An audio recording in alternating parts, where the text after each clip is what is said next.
Queres ficar curado? Queridos irmãos, ouvimos o Evangelho de João, capítulo 5, a cura do paralítico.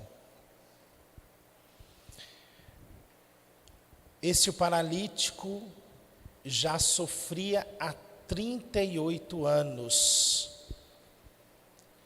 e tinha uma única esperança na sua vida. Já vivia ali ao lado da piscina de Siloé. A esperança dele era em algo extraordinário. De vez em quando descia um anjo, movia a água, e o primeiro que chegasse na água era curado. Ele, naquela paralisia, nunca conseguia chegar àquela piscina. A primeira coisa que nós temos que pensar é: como é que esse homem foi parar lá? Ele era paralítico e decidiu morar à borda daquela piscina. Alguém o levou, ele foi arrastando até lá, atravessou Jerusalém e foi parar naquela piscina. A piscina ficava próximo do templo de Jerusalém, mas a esperança dele já não era mais o templo. A esperança dele era em algo extraordinário, era na piscina. Jesus entra neste lugar, aonde havia outros doentes, e Jesus olha para ele. A cura começa nisso. Diante de tantos doentes, Jesus vai em direção a ele. E quando Jesus se dirige a ele, Jesus faz uma pergunta que parece muito estranha. Jesus talvez abaixa até ele e pergunta a ele: você quer ficar curado?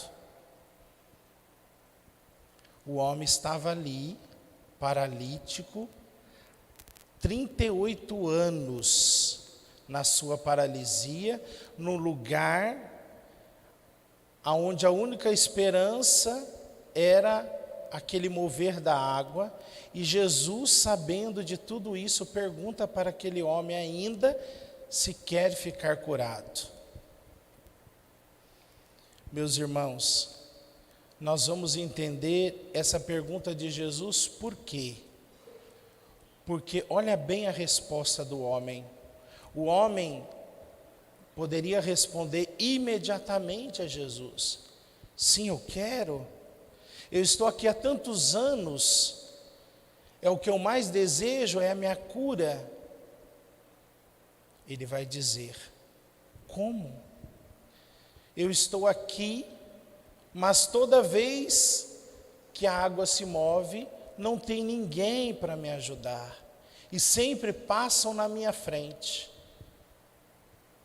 Jesus não perguntou para ele se alguém estava ajudando, e Jesus não ficou olhando para aquela história de dor e lamentando ao lado daquele homem. A pergunta de Jesus é clara: você quer ficar curado?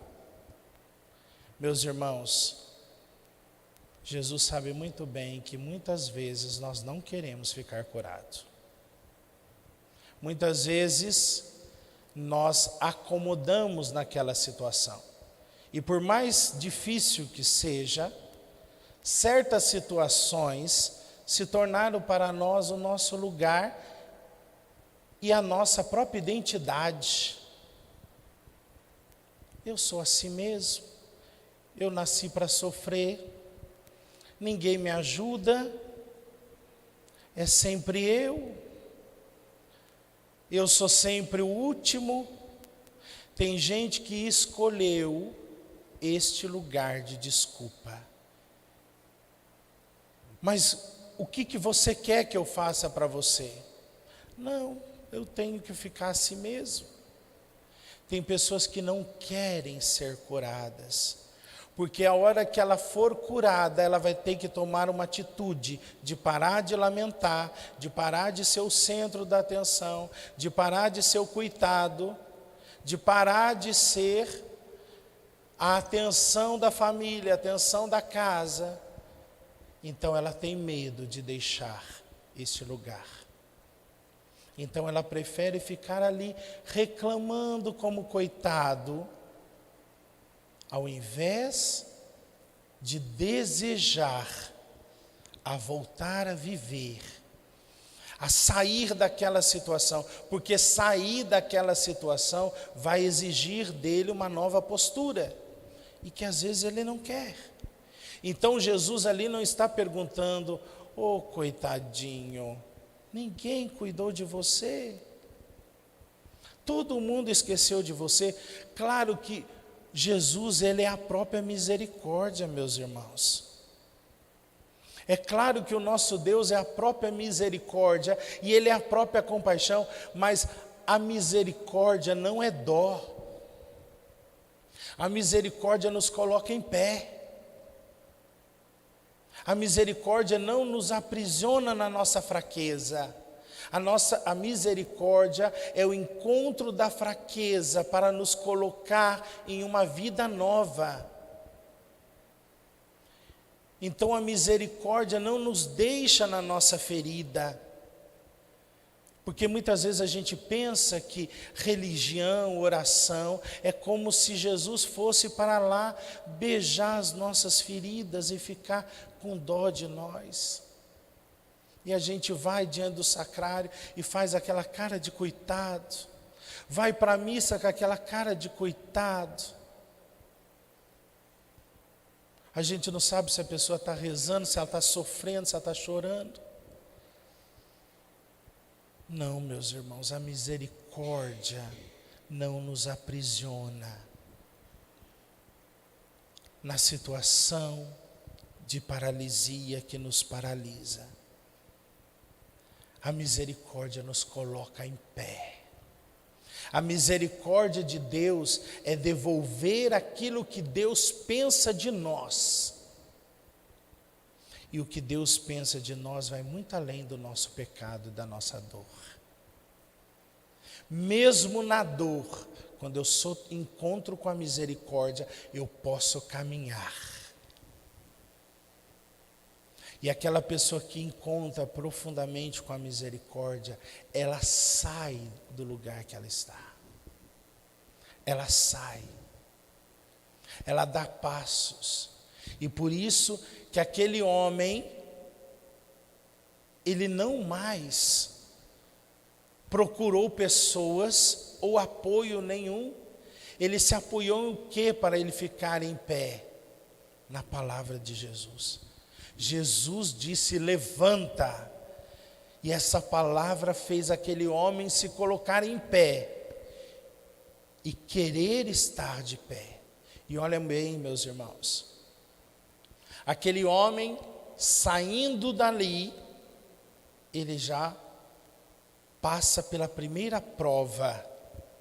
Saindo dali encontra os religiosos que não se importaram com ele quando ele estava paralítico, que não o ajudaram quando ele estava paralítico, mas quando ele estava andando no dia de sábado com a cama dele, começaram a criticá-lo. Você não pode andar, você não pode levar o seu leito, você não pode fazer isso. É dia de sábado. Meus irmãos, olha o que é um encontro com a misericórdia. Aquele homem, ele poderia novamente voltar a ser um coitado. Nossa, agora que eu melhorei, começam a me criticar. Agora que eu estou começando na igreja, começam a pegar no meu pé, começam a falar mal de mim, então eu não vou mais. Não. Aquele que me curou, mandou eu andar.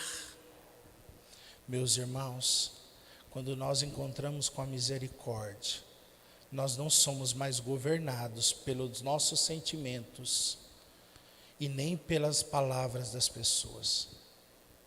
Nós somos governados por aquele que nos ama. Aquele que me curou, me mandou caminhar. Então, meus irmãos, assim como aquele homem vivia dependendo dos outros e ficava lamentando que ninguém o ajudava, aquele homem, quando encontrou com Jesus, entendeu que aquele homem não estava nunca mais sozinho. E ainda que pessoas o criticassem, ele estava com aquele que o curou. Aquele que o curou preencheu o seu coração. E um coração curado não volta atrás. Um coração de quem encontrou com Jesus de verdade não se para nas críticas, não se para no medo, não se para nos pequenos problemas, sofre, mas caminha. Aquele homem encontrou o verdadeiro sentido da sua vida. Por isso, meus irmãos, foi muito mais do que uma cura física aqui. Foi uma cura espiritual. Porque, meus irmãos, quando a gente não encontra Deus, a gente fica se escorando em tantas coisas, em tantas pessoas. É uma carência sem fim. É uma necessidade sem fim. Ah, eu não vou porque é meu marido, eu não vou porque é o padre, eu não vou porque é meu irmão, eu não. Nós temos que ir por causa da palavra dele que nos curou. Ele que me curou, me mandou ir. Eu estou na missa por causa da palavra daquele que me tocou. Por que que você vai na missa? Por causa da palavra daquele que me pode curar. E meus irmãos, muitas pessoas não vão se importar quando você estiver caído. Mas quando você começar a caminhar, vão te criticar. Você vai parar por causa delas? Ou você vai seguir? Se o teu coração estiver firme em Jesus, você não para. Louvado seja nosso Senhor Jesus Cristo. Para sempre seja louvado. Juntamente com o pão e o vinho, nos aproximamos